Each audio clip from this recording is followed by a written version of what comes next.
terhormat bapak-bapak, ibu-ibu.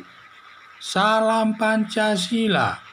Bapak-bapak, ibu-ibu yang melihat video saya ini, tolong jangan lupa subscribe, like, dan di-share. Sifatnya gratis. Pada hari Selasa, tanggal 16 November tahun 2021 ini, saya akan mengomentari hukuman penjara Rizik Syihab dikurangi 2 tahun oleh Mahkamah Agung tanpa ada alasan pengurangannya. Dalam perkara Rizik Syihab terkait protokol kesehatan di Rumah Sakit Umi di Bogor, yang dimana dia memberikan kita tidak benar soal sakitnya, yang disidangkan di Pengadilan Negeri Jakarta Timur, dan hakim telah menjatuhkan hukumannya selama 4 tahun.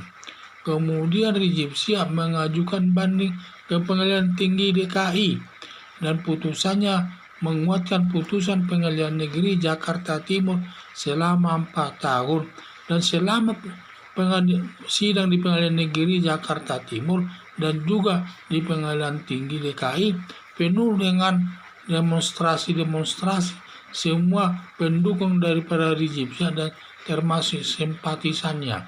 Mereka melakukan berdemo berkali-kali, mungkin tujuannya untuk menekan hakim agar putusannya diturunkan oleh majelis hakim tersebut. Kemudian Rizik Syihab mengajukan kasasi ke Mahkamah Agung, dan putusan Mahkamah Agung dikurangi 2 tahun, sehingga hukumannya yang dijalani tinggal selama 2 tahun di penjara. Putusan Mahkamah Agung merupakan putusan akhir, tidak ada lagi upaya hukum, dan sudah langsung ingkrah, dan perkara Rizik Syihab sudah langsung menjalani hukumannya selama 2 tahun di dalam lembaga pemasyarakatan, dan statusnya berubah dari terdakwa menjadi narapidana. Hakim Mahkamah Agung dalam mengurangi hukumannya selama 2 tahun tanpa ada pertimbangan alasan mengurangi hukumannya. Biasanya setiap hakim memberatkan hukuman selalu ada pertimbangannya, meringankan hukuman pun harus ada pertimbangannya. Ini sama sekali tidak ada.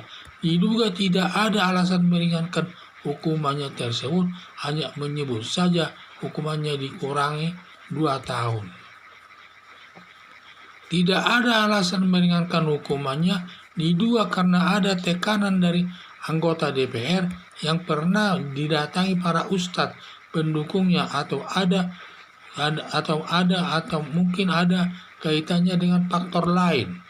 Harapan saya putusan Mahkamah Agung sudah mempunyai kekuatan hukum yang pasti agar Rizik Syihab menjalani hukumannya dengan baik di dalam penjara tersebut.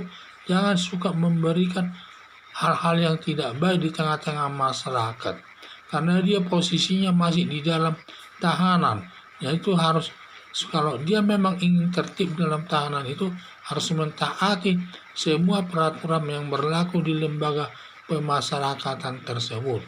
Inilah saya lihat Rizik Syihab ini, di mana Rizik Syihab ini dalam perkara dia protokol kesehatannya, waktu dia di Bogor di Rumah Sakit Umi, dia memberikan sesuatu keterangan soal penyakitnya tidak benar, sehingga dia disidangkan di Pengadilan Negeri Jakarta Timur, dan diproses disidangkan.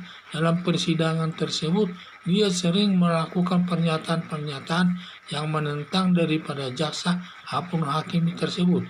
Akibatnya putusan Pengadilan Negeri Jakarta Timur itu dijatuhkan hukuman selama 4 tahun.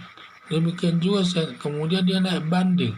Di dalam perkara bandingnya tersebut dia dijatuhkan hukuman selama 4 tahun juga, memperkuat putusan Pengadilan Negeri Jakarta Timur tersebut. Hanya saja selama sidang di Pengadilan Negeri dan Pengadilan Tinggi penuh demonstrasi yang dilakukan pendukung Rizik Syihab dan simpatisannya, sehingga sering ramai di pengadilan tersebut, dan penjagaan pengawalannya pun cukup ketat dari kepolisian. Tetapi setelah dia setelah diputus Pengadilan Tinggi DKI, dia mengajukan kasasi ke Mahkamah Agung. Di dalam putusan Mahkamah Agung, dia dikurangi hukumannya selama 2 tahun, sehingga hukumannya tinggal 2 tahun lagi. Jadi putusan Mahkamah Agung ini sudah langsung inkrah atau mempunyai kekuatan hukum yang pasti, dan Rizik Syihab langsung menjalani hukuman itu di lembaga pemasyarakatan, karena sudah tidak ada lagi upaya hukum yang lain. Itu sudah merupakan hukuman terakhir, putusan terakhir, dan langsung mempunyai kekuatan hukum yang pasti, dan dia tinggal menjalani hukuman ini di lembaga pemasyarakatan. Dan juga statusnya pun sudah berbeda, yang bukan terdakwa lagi statusnya, tetapi narapidana. Narapidana itu adalah orang yang melakukan menjalani hukuman sesuai putusan hakim. Harapan saya, putusan Mahkamah Agung sudah mempunyai kekuatan hukum yang pasti agar Rizik Syihab menjalani hukumannya dengan baik. Dan juga saya lihat putusan Mahkamah Agung itu tidak ada alasan dia dikurangi hukumannya, tetapi tidak ada pertimbangan alasan mengurangi hukuman. Seharusnya harus ada itu. Kalau diberatkan hukumannya, ada pertimbangannya. Kalau dikurangi hukumannya, ada pertimbangannya. Ini tidak ada, sehingga ada dugaan kemungkinan ada pengaruh daripada anggota DPR yang pernah didatangi para ustadz-ustadz pendukung Rizik Syihab ke DPR, atau memang ada faktor lain. Kita tidak tahu. Hanya saja karena putusan Mahkamah Agung sudah inkrah, sudah punya kekuatan hukum yang pasti. Harapan saya agar Rizik Syihab menjalani hukuman itu dengan baik di dalam lembaga pemasyarakatan. Sekian dan terima kasih.